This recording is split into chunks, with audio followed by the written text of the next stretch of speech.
विश्वनाथ भगवान की, महाकालेश्वर भगवान की, ओमकारेश्वर भगवान की, त्र्यंबकेश्वर भगवान की, कुबेरेश्वर महादेव की। हर हर महादेव, हर हर महादेव, हर हर महादेव।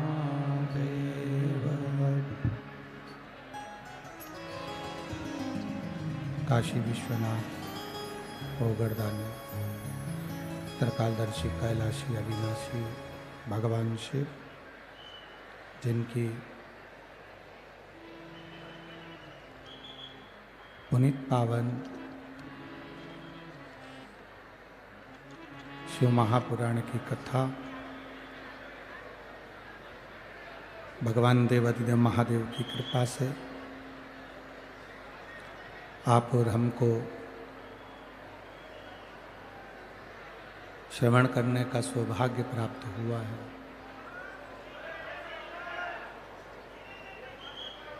भगवान शिव की करुणा, कृपा, दया, उनकी उदारता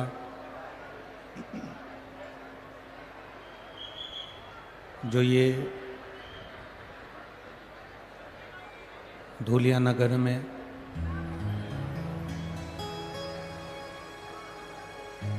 आप लाखों की संख्या में बैठकर भगवान शिव की पवित्र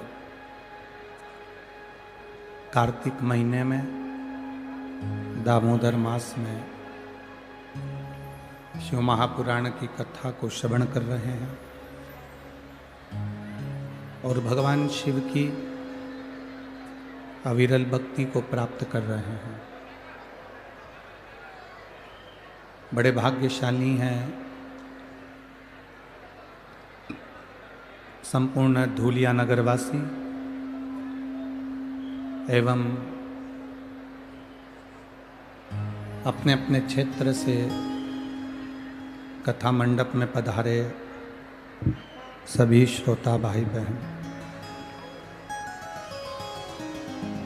कथा के मुख्य यजमान के रूप में श्री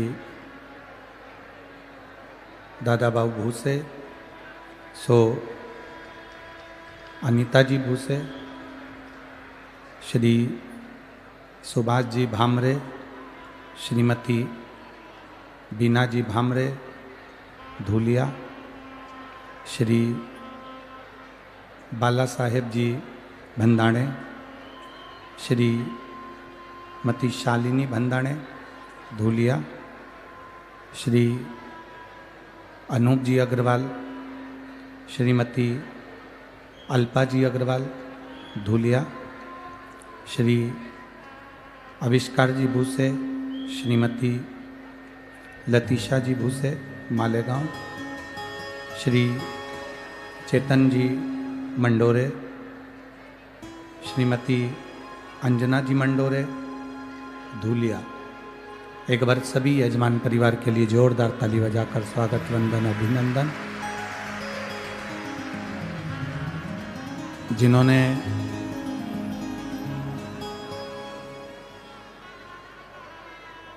अपने अथक प्रयास से ये पवित्र शिव महापुराण की कथा का रसपान आप और हमको कराया है। ये शिव की कृपा, भगवान देवाधिदेव महादेव की करुणा, उनकी उदारता है।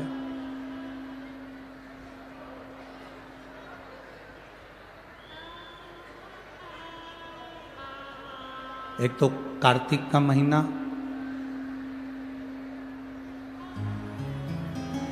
दामोदर मास, और उसमें भी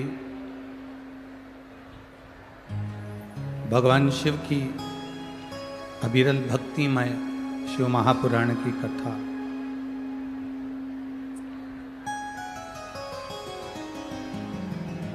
शिव कथा कहती है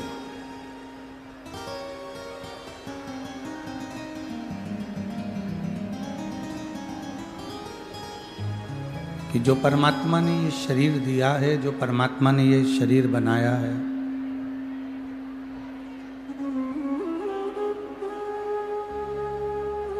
और जो ये शरीर भगवान देवादिदेव महादेव ने हमको प्रदान किया है,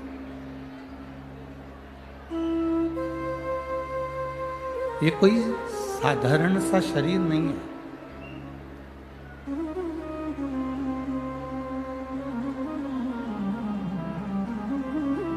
तिरासी लाख 99,999 जब योनियां कट जाती हैं, समाप्त हो जाती है। आवाज नहीं जा रही है, उधर भी नहीं जा रही, इधर भी नहीं जा रही, तो आवाज का देखिए, इधर भी नहीं, सब जगह 83,99,999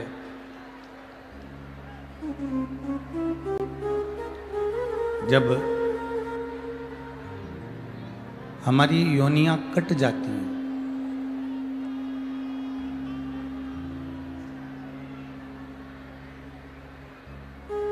हमारी योनियां जब समाप्त हो जाती हैं, तब जाकर 84 लाख में नंबर की जो योनि है,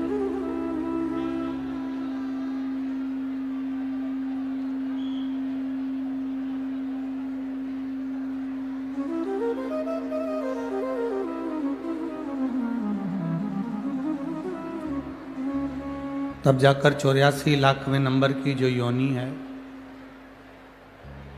वो मानव की देह है,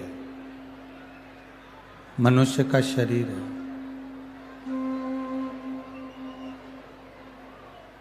अब इतनी योनियां काटने के बाद जो मानव का शरीर मिला है, मानव की देह मिली है,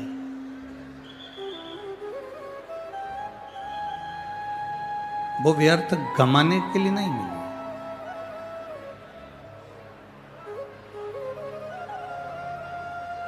ये मानव की जो शरीर मिला, 83,99,999 योनियां काटने के बाद जो मानव का शरीर मिला, वो व्यर्थ गंवाने का नहीं।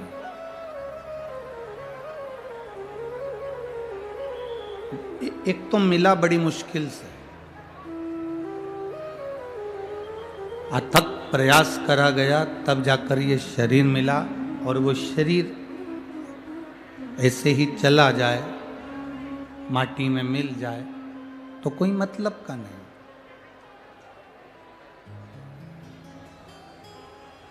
शिव कथा कहती है, बाबा देवादिदेव महादेव का संवाद करता है, शिव महापुराण की कथा कर रही है, भगवान शंकर का चरित्र कह रहा है। 21,600 श्वास जो प्रतिदिन इस शरीर से निकल रही है, प्रतिदिन।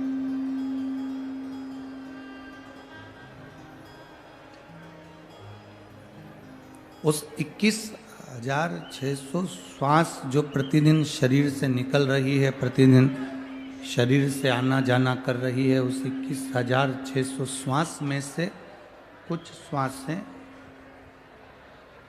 21,600 श्वास में से कुछ श्वास ऐसी होना चाहिए जो भगवत भजन की हो।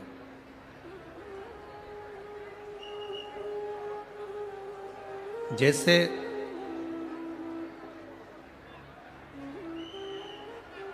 घर में जो बुजुर्ग माँ होती है, घर में जो बूढ़ी माँ होती है, जो सास होती है,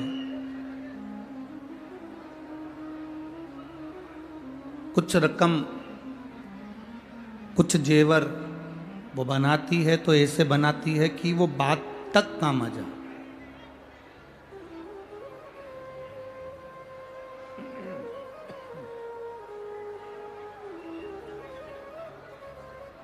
घर की एक बुजुर्ग माँ अगर कोई जेवर बनवा रही है तो वो ऐसे बनवाती है कि वो बात तक काम आए,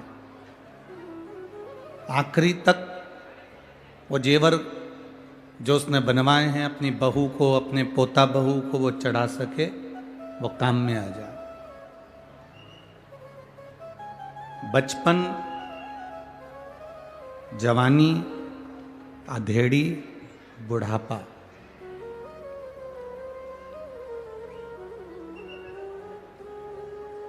शिव महापुराण एक बड़ी सुंदर बात कहती है कि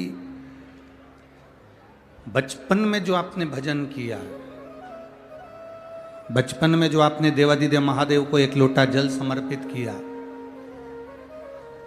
बचपन में जो आप भगवान शंकर के मंदिर तक गए हो, जवानी में जो आपने भगवान शंकर का भजन किया है, जवानी में जो आप शिव के मंदिर तक गए हो,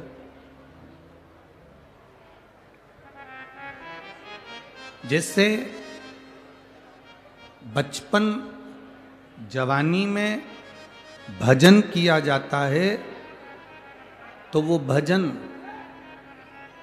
बचपन जवानी में एक लोटा जल अगर शिव जी को समर्पित किया जाता है तो वो एक लोटा जल बचपन जवानी में जो तुमने भगवत नाम का कीर्तन करा, राम नाम, कृष्ण नाम, शिव नाम, विट्ठल, पांडुरंगा, हरि विट्ठल, जो तुमने भजा है, भगवान का जो भजन किया,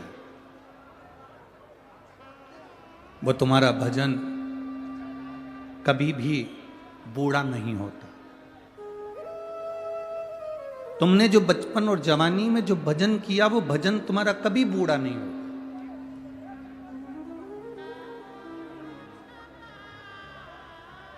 तीस वर्ष की अवस्था में, 35 वर्ष की अवस्था में, 40 वर्ष की अवस्था में, 45 वर्ष की अवस्था में जो तुमने कमाया है,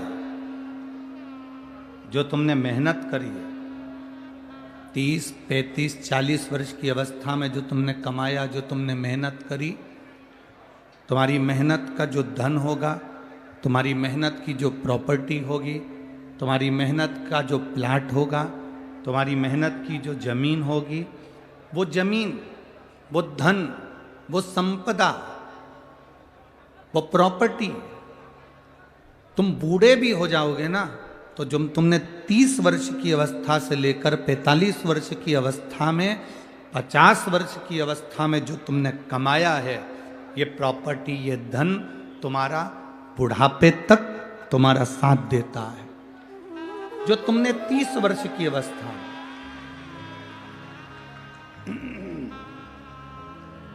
जो तुमने 30 वर्ष की अवस्था में, 35 वर्ष की अवस्था में, 40 वर्ष की अवस्था में जो तुमने कमाया, वो तुम्हारा बुढ़ापे तक, आखिरी की श्वास तक तुम्हारा साथ देता है, आखिरी श्वास तक। अब जैसे 30 वर्ष की अवस्था में, 35 वर्ष की अवस्था में, 40 वर्ष की अवस्था में, 45 वर्ष की अवस्था में जो तुमने कमाया, वो तुम्हारे अंतिम श्वास तक तुम्हारा साथ देता है। उसी तरह जो तुमने 15 वर्ष की अवस्था में, 7 वर्ष की अवस्था में, 9 वर्ष की अवस्था में, 8 वर्ष की अवस्था में, 6 वर्ष की अवस्था में, 5 वर्ष की अवस्था में, 40 वर्ष की अवस्था में, 30 वर्ष की अवस्था में, 25 वर्ष की अवस्था में जो तुमने अपने बाल्य अवस्था से लेकर जवानी की अवस्था तक जो तुमने भगवान का भजन किया, जो तुमने स्मरण किया, जो तुमने दान किया, जो तुमने राम नाम, कृष्ण नाम का जाप किया, जो तुमने एक लोटा जल देवादिदेव महादेव को समर्पित किया, जैसे जवानी में कमाया गया धन बुढ़ापे तक काम देता है, जवानी में खरीदी गई प्रॉपर्टी मरते दम तक, आखिरी तक काम दे जाती है, उसी तरह जवानी में किया गया भजन, बचपन में किया गया भजन तुम्हारे अंतिम क्षण तक तुम्हारा साथ दे जाता है। आखिरी श्वास, अंतिम क्षण तक, अंतिम श्वास तक, अंतिम पल तक तुम्हारा साथ देता है। कई लोग कहते हैं गुरुजी भजन करने की कोई उम्र हो।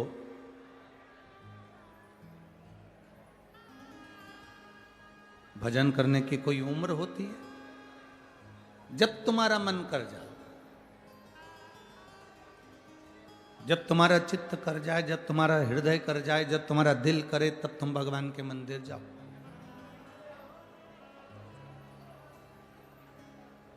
कई माताएं कहती हैं मैं रोज सुबेरे 10 बजे भगवान शंकर, आवाज पकड़ रहा है,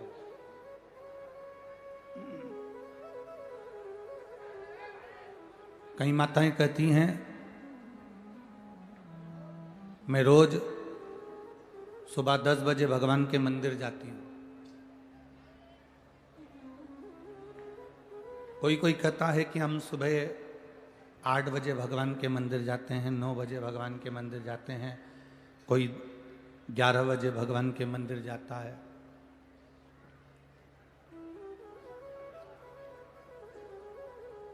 और कई माताएं कहती हैं हम 10 बजे नहीं जा पाए तो फिर हम मंदिर नहीं जा पाते।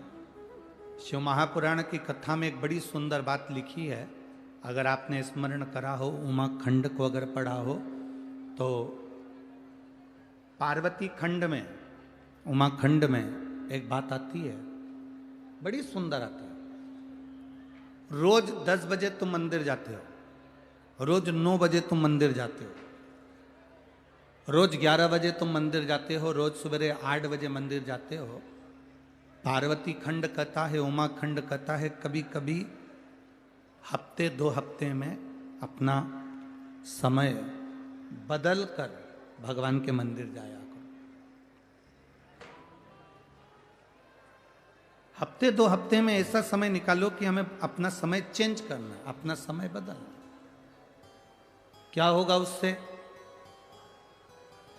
जो दुकान जाने वाले हैं उन दुकान जाने वालों से हम निवेदन करेंगे, जो ऑफिस जाने वाले हैं वो ऑफिस जाने वालों से निवेदन करेंगे, जो कहीं ना कहीं किसी ना किसी जगह पर नौकरी करते हो, धंधा करते हो, बिजनेस करते हो, काम करते हो, फैक्ट्री जाते हो, कार्य करते हो, तुम्हारा जाने का समय 10 बजे है।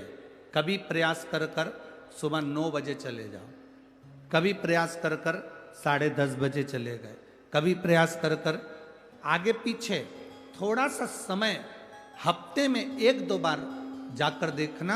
अगर आप रोज 10 बजे दुकान पर जाते हो तो कभी एक प्रयास करना कि आज मैं सवेरे 9 बजे दुकान पर जाकर देखूं आखिर होता क्या है।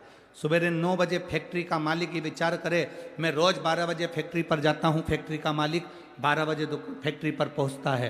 कभी फैक्ट्री का मालिक अगर 12 बजे की जगह 10 बजे 9 बजे फैक्ट्री पर जाकर खड़ा हो जाए।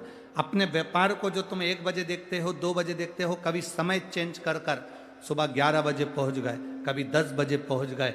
जब वहां जाकर पहुंचोगे तब तुम्हें अंदाजा लगेगा कि वहां तुम्हारे नहीं रहने पर या तुम समय पर जाते हो उस समय तो सब कुछ अच्छा मिलता है, पर जब तुम समय से हटकर जाते हो तो तुम्हें अंदाजा लगेगा कि जो तुम देखोगे कि मेरा कितना घाटा हो रहा है या मेरा कितना फायदा हो रहा है वो तुम्हें सम्मुख में नजर आएगा, वो तुम्हें सामने दिखेगा।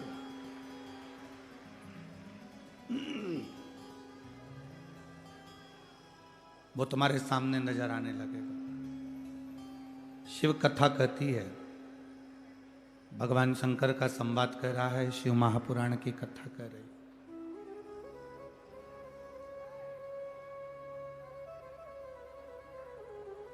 रोज 10 बजे मंदिर जाते हो, रोज 11 बजे मंदिर जाते हो, कभी कभी समय बदल दो। हफ्ते में, 2 हफ्ते में, 15 दिन में, महीने भर में समय चेंज कर दो। क्यों?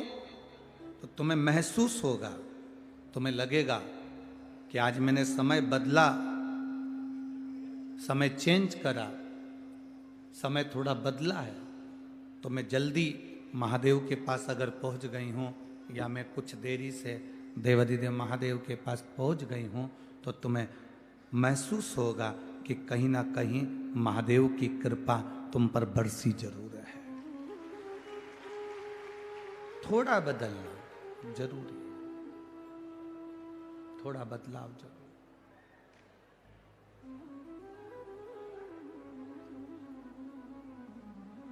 जाओ शिव के मंदिर रोज जाओ, भगवान के दरवाजे पर रोज पहुंचो, प्रतिदिन जाओ, पर महीने भर में हफ्ते भर में एक आध दिन आगे पीछे थोड़ा चेंज करो।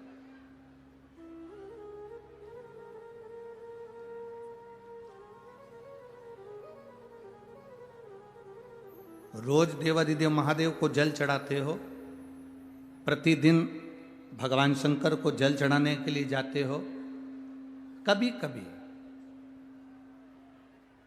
थोड़ा सा बदलाव कर कर देखिए, थोड़ा सा बदलाव। एक दिन महादेव को जल चढ़ाने के लिए गए, हो सकता है कभी कभी तुम्हारे साथ भी होता हो कि आज लोटा भूल गए, जल भूल गए या कोई बेलपत्र भूल गए, तो फिर करना क्या है? आज अगर हम पात्र लेकर नहीं आए, जल लेकर नहीं आए, लोटा लेकर नहीं आए, मंदिर में नहीं पहुंचे हैं या कोई सामग्री लेकर नहीं आए हैं, तो उस समय पर उस जगह पर फिर आप प्रयास करना कि जो मंदिर में सेवा मिल जाए, कोई सफाई करने का मौका मिल जाए, झाड़ू लगाने का मौका मिल जाए, बुआरी काटने का मौका मिल जाए, कुछ रंगोली डालने का मौका मिल जाए, तो उसको करने का प्रयास करें, फिर उसको करें, उसका फल आपको मिलेगा। अरे मैंने तेरे ही भरोसे बाबा, तेरे ही भरोसे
स्वयं कमा रहा है, आत्मनिर्भरता उसने धारण कर ली। आज के जमाने में मकान बनाना कठिन नहीं है, आज के जमाने में गाड़ी लाना कठिन नहीं है, आज के जमाने में सेठ बनना, अमीर बनना कठिन नहीं है। पहले कुछ लोग होते थे जिनके पास में 1-2 लाख रुपए होते थे, लोग उनको लखपति कहते थे, लोग उनको करोड़पति कहते थे। आज इतने पंडाल में जितने बैठे हो ना, जितने इस पंडाल में बैठे हो, मेरे महादेव पर भरोसा रख कर कहता हूं कि आप में से कोई कंगाल नहीं, सब लखपति। किसी के पास में 1 लाख होगा, किसी के पास में 50,000 से ऊपर होगा। लखपति बनने का आज के जमाने में पैसा कमाना कठिन नहीं है, अमीर बनना कठिन नहीं है, बंगला बनाना कठिन नहीं है, दुकान बनाना कठिन नहीं है, कमाई करना कठिन नहीं है। आज के जमाने में गाड़ी लाना कठिन नहीं है, दुकान बनाना कठिन नहीं है, पर आज के जमाने में दुनिया की सबसे कठिन चीज एक है, अपने बच्चों को संस्कारित बनाना।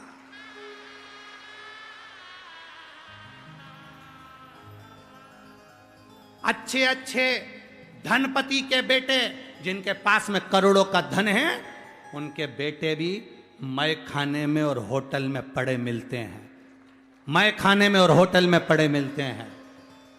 बहुत बहुत करोड़पति के बेटे भी कहीं ना कहीं गलत व्यसन में डूबे मिलते हैं, गलत व्यसन में पड़े हुए मिलते हैं। धन कमाना कठिन नहीं भाई,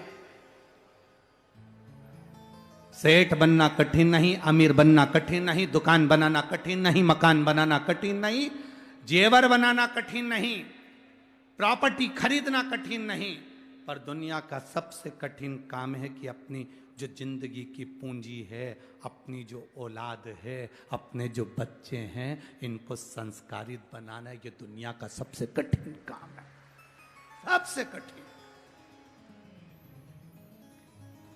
आपके बच्चे अगर संस्कारित हैं, आपको प्रणाम कर रहे हैं, आपको नमन कर रहे हैं, आपका कहना मान रहे हैं, आपके मुंह पर कभी मुंह नहीं चला रहे, आप सोफे पर बैठे हो, आपके बच्चे आपकी मर्यादा रखकर खड़े हुए हैं, साथ में नहीं बैठ पा रहे, नीचे बैठ जाते हैं। आपके बच्चे आपके कहने पर चल रहे हैं, आपके बच्चे से आपने कह दिया लोटा उठा जल शंकर जी को चढ़ा के जा, एक बार बच्चे के मुंह से ना निकले मम्मी मैं नहीं चढ़ाने जाऊंगा, मम्मी मैं ये काम नहीं करूंगा, मम्मी मैं ये सामान नहीं लाऊंगा, मम्मी मैं पानी भरकर नहीं लाऊंगा, मम्मी ये काम नहीं करूंगा। अगर आपके बच्चे आपके कहने पर चल रहे हैं, आपके बच्चे आपका कहना मान रहे हैं, आपके बच्चे अगर संस्कारित हैं, तो दुनिया के सबसे बड़े अमीर अरबपति आप हैं। दुनिया के सबसे बड़े अमीर अरबपति आप हैं। और अगर आपके बच्चे आपके विपरीत में चल रहे हैं, बच्चों से कहा गलत जगह मत जाओ, नहीं मानते, गलत संगत में मत पड़ो, नहीं मानते, बच्चे सुनते नहीं हैं। भाई बहुत कठिन है, बहुत कठिन।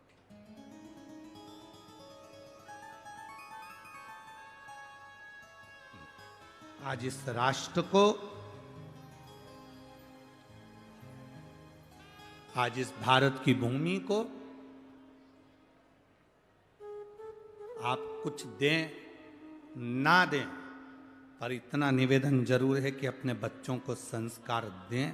अगर बेटा बेटी संस्कारित होंगे तो ये राष्ट्र, मेरा भारत, सनातन धर्म फिर मजबूत हो जाएगा। घटेगा, ये घटेगा नहीं। इस राष्ट्र को मजबूत करने के लिए हमें अपना संस्कार देना जरूरी है, अपने बच्चों को संस्कारित बनाना जरूरी है, अपने बच्चों को श्रेष्ठ मार्ग बताना जरूरी है, अपने बच्चों को नेक पथ तक पहुंचाना जरूरी है। हम क्या दे रहे हैं बच्चों को?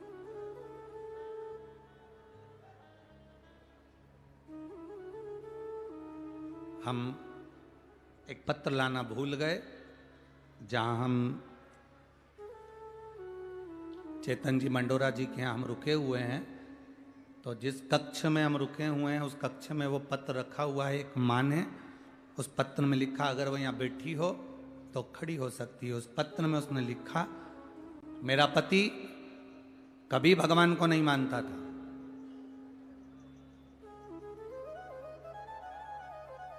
मेरा पति कभी भगवान को नहीं मानता था, हम मंदिर जाते थे तो मना करता था। अब इतना वो नशा करता था, इतना खाने पीने में लगा रहता था कि पूरा घर बर्बाद हो रहा था। तब क्या करा जाए, तब क्या करा जाए? अब हम हमारे पति से बस हमने जिंदगी में एक ही निवेदन करा कि अपन सीहोर चलते हैं, वहां से रुद्राक्ष लेकर आते हैं। हम हमारे पति को जैसे तैसे मना कर सीहोर ले गए, वहां से रुद्राक्ष लिया, उन्होंने वो रुद्राक्ष वहां रखा। हमने कंकर शंकर की पूजन करी, हमारे पति ने वो रुद्राक्ष की पूजन करी, और वही रुद्राक्ष मेरे पति ने गले में धारण कर लिया। गुरुजी, आज 2.5 साल हो गए, मेरे पति ने न मदिरा को हाथ लगाया न मांस को हाथ लगाया। वो पत्र जो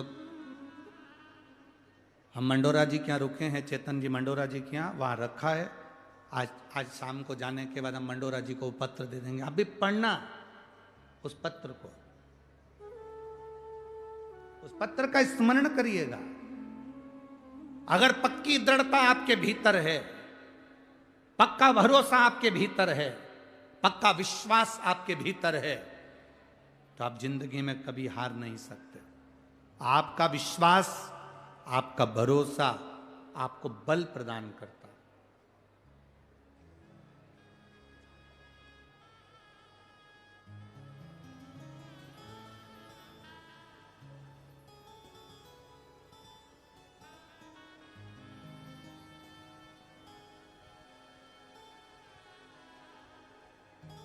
ये दादा बाबू भूसे जी ने जो कथा मालेगांव में कराई थी, वो कथा,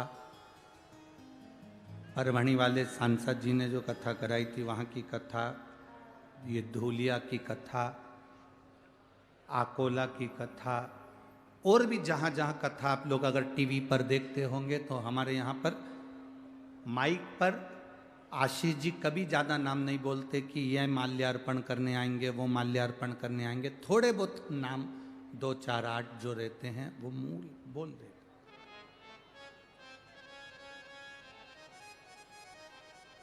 एक माला, एक प्रणाम और एक प्रशंसा।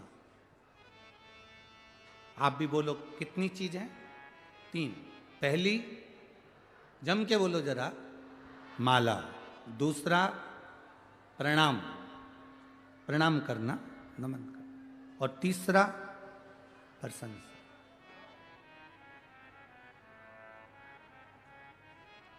ये 3 चीजें जिसको बहुत अच्छी लगती है,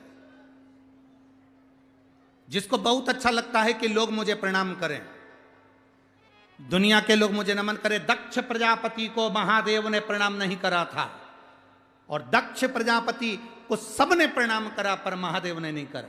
ये दक्ष प्रजापति के भीतर होना था कि सबने प्रणाम करा, मेरे जमाई ने प्रणाम नहीं करा तो मुझे श्राप नहीं देना चाहिए, मुझे अपशब्द नहीं कहना चाहिए। पर जिसको प्रणाम करवाने का शौक होता है, वो एक न एक दिन बर्बादी के कतार पर आकर खड़ा हो जाता है, बर्बादी की कतार पर आकर खड़ा हो जाता है। दूसरे नंबर पर, माला ज्यादा ना पहने, ये अहंकार उत्पन्न कर देती है। इसलिए कोई माला देता भी है तो उस माला को आपको समर्पित है, ये माला अहंकार उत्पन्न कर देती है। तीसरे नंबर पर, अधिक प्रशंसा, किसी व्यक्ति की बहुत प्रशंसा करो, वो अभिमान उत्पन्न कर देती। माला के चक्कर में तो बहुत झगड़े भी होते हैं महाराज, आज की, अब तो नहीं होते, अब तो हमारे यहाँ ज़्यादा माला का अर्पण का ज़्यादा रखते नहीं हैं। और आप लोग तो इतने समझदार हैं धुलिया वालों कि जिन्होंने कोई लंबी लिस्ट यहाँ आशीष जी को नहीं देते कि इनको बुलाओ कि उनको बुलाओ, को तो 2 घंटे तक ये काम टूट जाए। बहुत इसी को समर्पण कहते हैं। और मैं धन्यवाद दूंगा पूरी धुलिया की टीम को। साधुवाद है, आप साधु था, साधुवाद था। नहीं तो माला के चक्कर में तो बहुत बहुत बहुत लफड़े होते हैं। बहुत हमारी 20-22 साल पहले कथा थी नर्मदा जी के तट पर कजलास के पास में।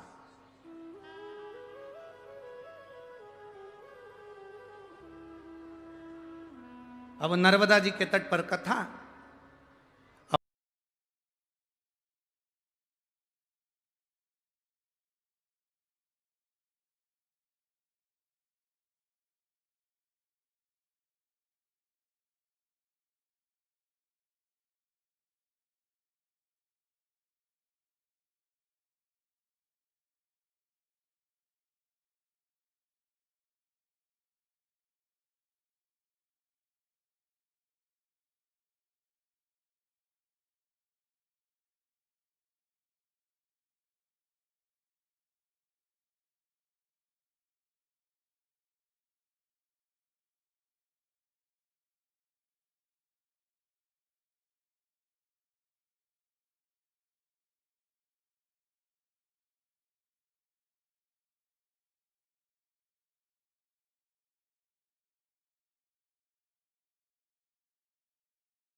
नहीं लगाई, नहीं तो ये ताप्ती में छोड़ी आते ले जा। अब माला, प्रणाम और प्रशंसा, इन तीन से बच लो।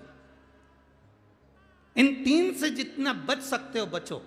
जितना बचोगे उतना सुख पाओगे। जितना बचो।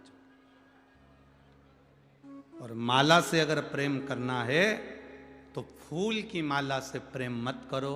अगर माला से प्रेम करना है तो रुद्राक्ष और तुलसी की माला से प्रेम करो।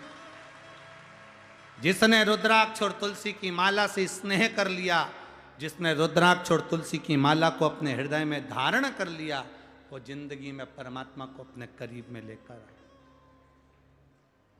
फूल की माला अहंकार को करीब में लाती है और तुलसी और रुद्राक्ष की माला मेरे परमात्मा को आपके करीब में लेकर आ जाती है। वो माला इस चित्त वृत्ति को परमात्मा में जिसने लगाया उसकी जिंदगी सार्थक हुई। कल कथा चल रही थी, कथा में अपन श्रवण कर रहे थे, लक्ष्मी जी का मन भगवान नारायण की बात में नहीं आया। लक्ष्मी जी का मन जो अश्वमेध यज्ञ का अश्व कुछ देर के लिए जो बैकुंठ में आया था, स्वर्ग में आया था, उस अश्वमेध यज्ञ के अश्व को लक्ष्मी जी देख रही थी। उस अश्वमेध यज्ञ के अश्व को लक्ष्मी जी देख रही। भगवान नारायण के नेत्र खुले और नेत्र खुलते से भगवान नारायण ने देखा कि लक्ष्मी जी का ध्यान मेरे प्रश्न पर नहीं है, लक्ष्मी जी का ध्यान मेरे संवाद पर, मेरे बोलने पर नहीं है। लक्ष्मी जी का ध्यान तो एक घोड़े पर बना हुआ है, अश्व पर बना हुआ है। लक्ष्मी जी का ध्यान तो एक अश्व पर, एक घोड़े पर है। आप कथा में बैठे हो, आप कथा में विराजमान हो, आपका ध्यान परमात्मा में है तो परमात्मा कृपा करता है। ध्यान हट गया परमात्मा से, तुम्हारा मन, तुम्हारा चित्त हटा, डोर टूटी। यहां इतने लोग आए हैं कथा सुनने के लिए। आज पंडाल फिर बढ़ाए गए, पीछे और पंडाल लगाए गए, साइड में भी बढ़ाए हैं, उधर भी बढ़ाए हैं। पर पंडाल बढ़ाने वाला भी कितना बढ़ाए, रोज बढ़ाता है, उससे ज्यादा तो तुम आ जाते हो।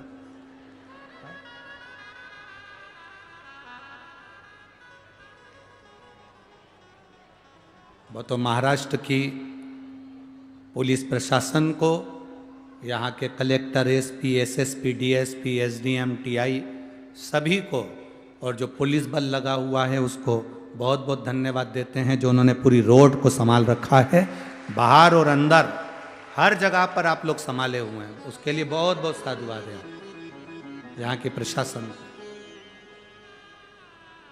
नहीं तो हाईवे थोड़ी देर में अगर इतने लोग जाएं आए तो वो जाम हो जाए, परंतु उन्होंने सुचारू रूप से वो चल रहा है। इसके लिए पुलिस प्रशासन को बहुत बहुत साधुवाद, बहुत बहुत धन्यवाद। बाबा की कृपा है आप लोगों पर। मन को लगाना है शिव में। लक्ष्मी जी ने अपने मन को नहीं लगाया भगवान नारायण की बातों में। जिसने श्रेष्ठता से, मन से, हृदय से, चित्त से शिव महापुराण की कथा को अपने अंदर उतार लिया, उसकी जिंदगी सार्थक हो गई।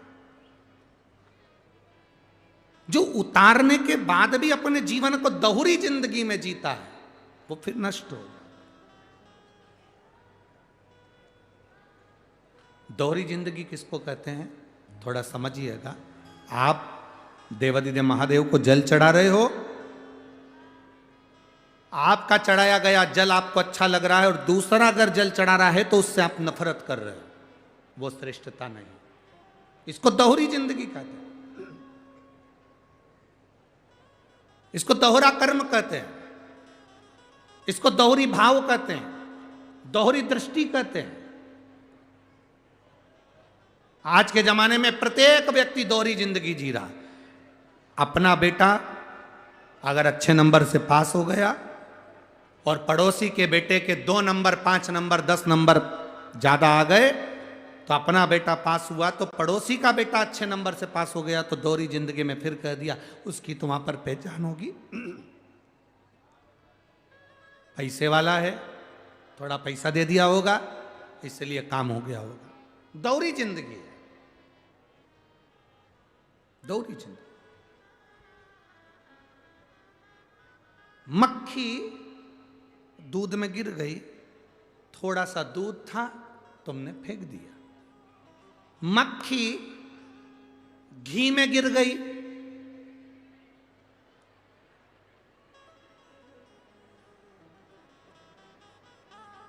धुलिया वालों 5 किलो घी में मक्खी गिर जाए, फेंक दोगे?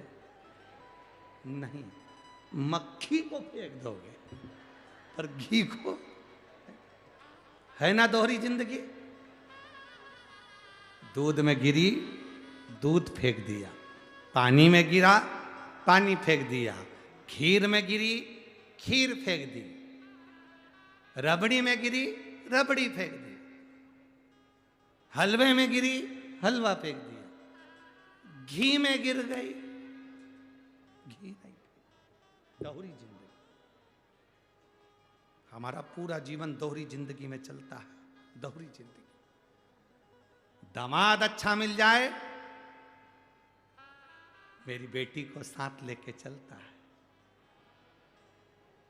इतना दामाद अच्छा मिल जाए तो पूरे मोहल्ले में किया है, पूरे धूलिया में, कॉलोनी में, सोसाइटी में, मेरा दामाद इतना अच्छा, मेरी बेटी को तो पलक पावड़े पे रखता है, इतना बढ़िया रखता है, इतना अच्छा नेचर मेरे दामाद का, मेरी बेटी के देना वैसा करता है। मेरा दामाद जैसा दुनिया में किसी का दामाद नहीं होगा, मेरी बेटी के पेट का पानी नहीं हिलने दे, ऐसा दामाद साथ लेकर जाए, मिलाने लाए, मिलाने कर ले जाए, हर हफ्ते 2 हफ्ते में फोन लगाए, हफ्ते 2 हफ्ते में मुझे मिलाने लेकर आए। मेरे दामाद जैसा दामाद नहीं हो सकता। अब जैसा तुम्हारा दामाद कर रहा है वैसा कि वैसा ही तुम्हारा बेटा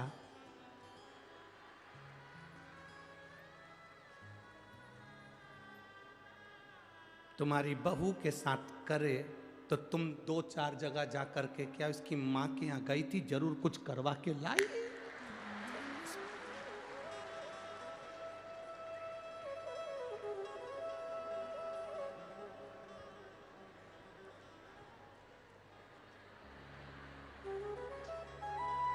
सही है कि गलत है ना दोहरी जिंदगी?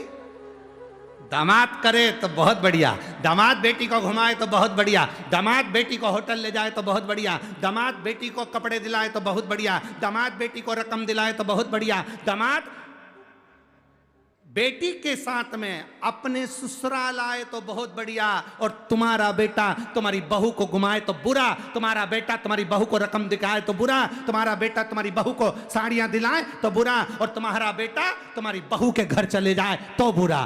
फिर दे दोहरी जिंदगी क्यों जी रहे हो? ये दोहरी जिंदगी किसके लिए जी रहे? भगवान मेरी बेटी को ऐसा दामाद देना, खूब अच्छे से रखे, तो जैसे तुमने प्रार्थना करी वैसी प्रार्थना तुम्हारी बहू की माँ ने भी करी थी।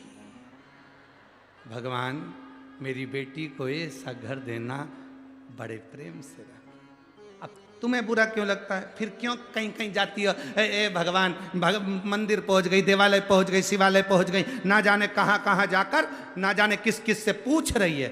हमारी जरूर बहू ने कुछ करवा दिया है, जब से मायके से आया वो 2-4 दिन 8 दिन में मायके पहुंच जाती है, इसको भी ले जाता, साथ में मेरा बेटा उसको कपड़े दिला रहा, सामान दिला रहा, रकम दिला रहा।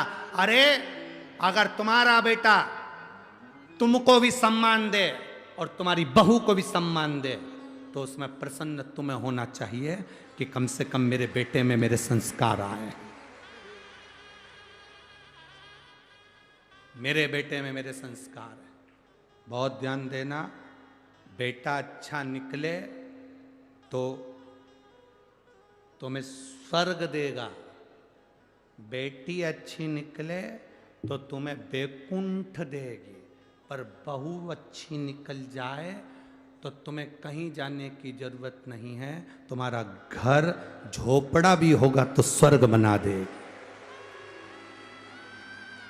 अगर बहू अच्छी निकल जाए तो तुम्हारा झोपड़ा जैसा मकान भी होगा तो स्वर्ग बना देगी, और अगर बहू अगर गलत निकल जाए तो तेरी 4 मंजिला बिल्डिंग को भी तेरे रहने के लिए नरक बना देगी।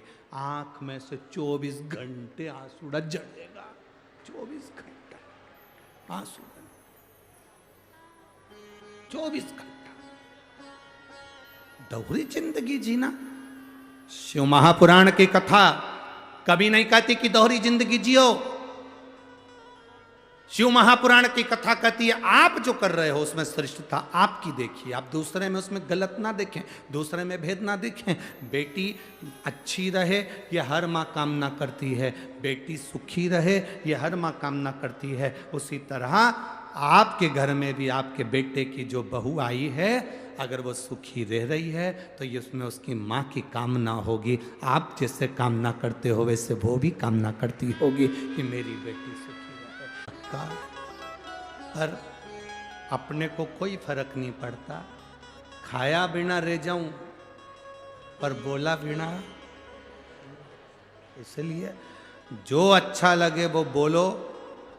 आपको समझने की जरूरत है, अगर आपका दामाद आपको अच्छा लगता है तो आपकी बहू का जो पति है वो भी किसी का दामाद होगा। इसलिए उसका भी आदर और उसका भी समर्पण बहुत जरूरी है, बहुत जरूरी।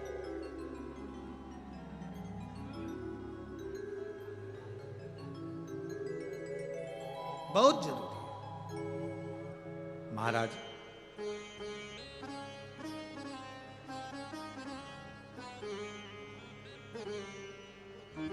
शिव कथा कर रही है, लक्ष्मी जी मन को ना लगा पाए, उनका ध्यान भटका था। अश्व को देख रही थी, घोड़े को देख रही। जब अश्व को देख रही हैं, घोड़े को देख रही हैं, भगवान नारायण ने नेत्र खोलकर देखा तो लक्ष्मी जी, क्या घोड़े पर ध्यान था तो लक्ष्मी जी को देखकर भगवान नारायण को क्रोध आ गया और उन्होंने कह दिया, लक्ष्मी मेरा श्राप है तुझे, अपने पति के साथ बैठने पर भी तू घोड़े पर ध्यान दी है, इसलिए मृत्यु लोक में तू अश्वी बनकर, घोड़ी बनकर तुझे जन्म लेना पड़ेगा,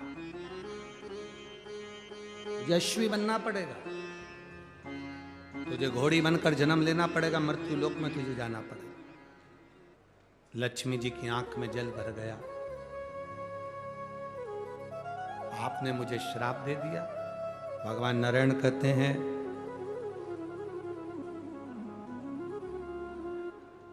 पति के साथ में होने पर, पति जब बोल रहा है, बात कर रहा है, धर्म पत्नी जब बात कर रही है, उसमें तुम्हारा ध्यान भटकना नहीं चाहिए। शिव महापुराण एक बड़ी सुंदर बात कहती है, जब तुम्हारे घर में कोई अतिथि आए, तुम्हारे घर में कोई मेहमान आए, तुम टीवी पर, मोबाइल पर कथा सुन रहे हो तो टीवी मोबाइल चलने दो। यदि तुम्हारे घर में कोई अतिथि आए, मेहमान आए और तुम टीवी पर, मोबाइल पर कोई एडवर्टाइज देख रहे हो, कोई सीरियल देख रहे हो, कोई नाटक देख रहे हो, कोई न्यूज़ सुन रहे हो, तो भले टीवी बंद कर दो और अतिथि का आदर करो, सम्मान करो। हम गलती क्या करते हैं, अतिथि आता है, टीवी चलती रहती है और आप उस टीवी में अपना मन लगा कर रखते हो और अतिथि का आदर नहीं कर पाते, सम्मान नहीं कर पाते। उस समय पर तुम्हारा ध्यान उस अतिथि में होना चाहिए। लक्ष्मी तुमने गलती करी, जब पति के साथ बैठी हो, पति के साथ रह रही हो, पति के साथ बात कर रही हो और तुम्हारा ध्यान इस अश्व में चले गया, इस घोड़े में चले गया, मैं तुम्हें श्राप देता हूं, पृथ्वी पर तुम्हें अश्वी बनकर जन्म लेना पड़ेगा, घोड़ी बनकर जन्म लेना पड़ेगा। लक्ष्मी जी हाथ जोड़कर पति के चरणों में नमन करने लगी, आप मुझे क्षमा करो। नारायण कहते हैं तुम्हें जाना पड़ेगा और आज का दिन तुम मृत्यु लोक में जाओगी, पर कल तुम्हें अश्वी बनकर जन्म लेना ही है। लक्ष्मी जी उसी समय पर बैकुंठ से, स्वर्ग से पृथ्वी पर आ गई। जब पृथ्वी पर लक्ष्मी जी आई, लक्ष्मी जी ने देखा, जैसे पृथ्वी पर आकर लक्ष्मी जी देख रही कि बहुत घोर अंधेरा है, भयंकर अंधेरा।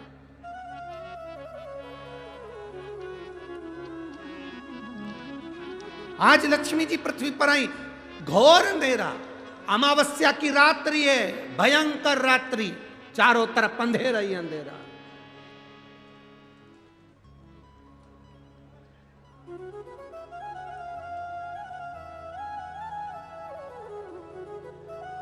लक्ष्मी जी पृथ्वी पर आते से मृत्यु लोक में जब भ्रमण करने लगी, और भ्रमण करते करते लक्ष्मी जी ने विचार करा मैं कहां जाऊं, एक रात्रि की बात है, आज मैं इस अंधेरे में कहां जाऊंगी। रात्रि का समय था, लक्ष्मी जी भ्रमण करती हुई चारों तरफ देख रही थी, सबके दरवाजे बंद थे, सबकी खिड़कियां बंद थी, सबका द्वार बंद था, कहीं लक्ष्मी जी को जाने की जगह नहीं मिली। एक दरवाजा खुला था और वहां पर एक मिट्टी का दिया जिसमें से प्रकाश टिमटिमा रहा था, लक्ष्मी जी उस घर के अंदर प्रवेश करी।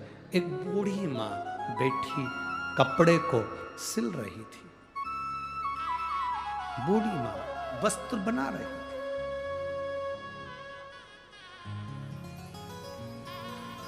एक बूढ़ी माँ वस्त्र बना रही है, एक बूढ़ी माँ कपड़े को सिल रही है। अब लक्ष्मी जी अंदर जाकर बूढ़ी माता को नमन किया, प्रणाम किया। लक्ष्मी जी ने कहा, मां क्या मैं एक रात्रि आपके यहां रुक सकती हूं? बूढ़ी मां काम में लगी हुई थी, उसने गादी बिछा दी, एक तकिया दे दिया और लक्ष्मी जी को पहचानी नहीं। इतना कहा, बहन आप आराम करो, आप रुको, आप रहो। मां मुझे भूख लग रही है। भूख लग रही है? कपड़ा छोड़कर मां, कपड़ा छोड़कर मां, कपड़े को छोड़कर मां उस माता लक्ष्मी को पहचानी नहीं, पर एक स्त्री के लिए भोजन ढूंढने के लिए गई। पर घर इतना साधारण सा था, बड़ी गरीब परिस्थिति का था। भोजन जितना बनाया था वो समाप्त हो चुका।